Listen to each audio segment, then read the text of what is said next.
이재명 대통령이 취임 30일 기자회견에서 자본시장 선진화를 통해 코스피 5천 시대를 준비하겠다고 다시 한번 강조했습니다. 이 대통령은 부동산 수요 억제책이 앞으로도 엄청나게 많이 남아있다며 주식이 부동산 대체 투자로 자리 잡을 수 있도록 다양한 방안을 마련하겠다고 밝혔습니다. 이런 가운데 국회는 오늘 상법 개정안에 대한 처리에 들어갔습니다. 김병기 더불어민주당 대표 직무대행은 이번 개정안에서 빠진 집중투표제와 감사위원 분리선출 확대 조항을 이달 임시국회 내에서 처리하겠다고 말했습니다. 여러분 안녕하십니까. 7월 3일 마켓워치 첫 소식 전민정 세종주재기자 연결해 들어보겠습니다. 전민정 기자, 이재명 대통령이 증시부양 의지를 다시 한번 강조했군요. 네, 그렇습니다. 먼저 이재명 대통령은 취임 30일 기자회견에서 30일간 잘했다는 점이 무엇이냐는 질문에도 눈에 띄는 주식시장이라고 답할 정도였는데요. 이 대통령은 3법 개정안 등 주식시장에서 눈에 보이는 제도 개선으로 주가 조작이나 허위 공시 등 부정 경쟁 요소를 확실히 제거할 수 있었다고 평가하면서 국민들의 자산 가치도 올라갈 것이라고 기대감을 내비쳤습니다. 부동산에서 주식, 금융시장으로 돈의 흐름을 바꾸는 정책을 지속적으로 추진하겠다는 뜻도 밝혔는데요. 이 대통령은 시중자금이 비생산적 영역에서 생산적 영역으로 유입돼 경제의 선순환 구조가 복원될 수 있도록 모든 노력을 아끼지 않겠다고 말했습니다. 이를 통해 코스피 5천 시대를 준비하고 코리아 디스카운트를 코리아 프리미엄으로 바꾸겠다고도 재차 약속했습니다. 이 대통령은 최근 정부가 내놓은 집값 안정을 위한 대출 규제와 관련해서는 이번 대출 규제는 맛보기 정도에 불과하다며 강력한 부동산 대책 발표를 예고했습니다.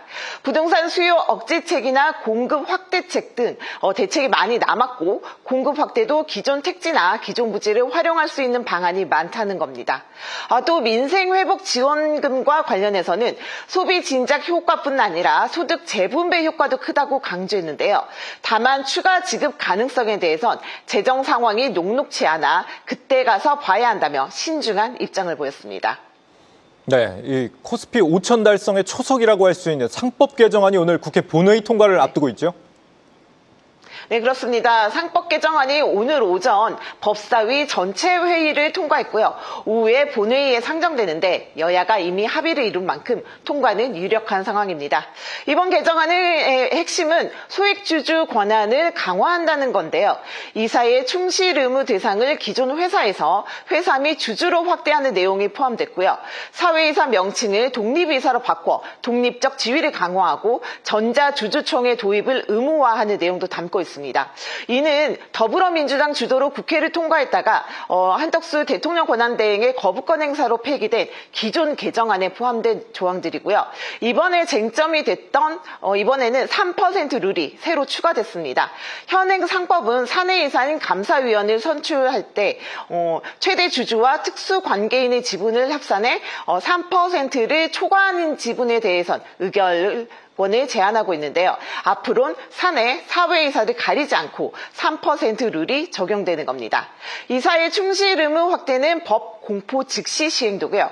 3% 룰과 독립이사 조항은 1년 유예한 후 그다음에 전자주총 도입은 2027년 1월 1일부터 시행됩니다. 네, 이번에 통과되는 이 방안을 놓고 재계에서는 좀 우려감을 나타내겠습니다.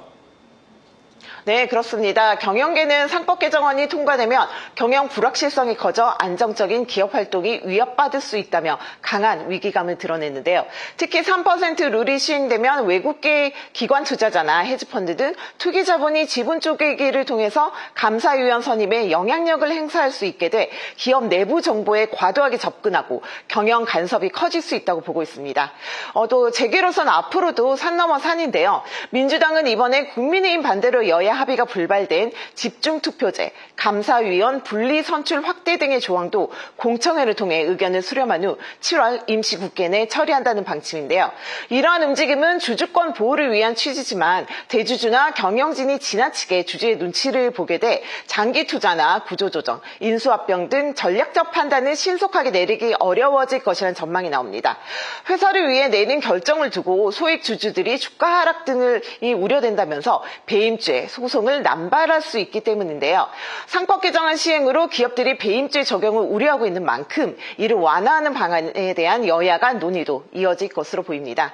지금까지 세종 스튜디오에서 한국경제TV 전민정입니다.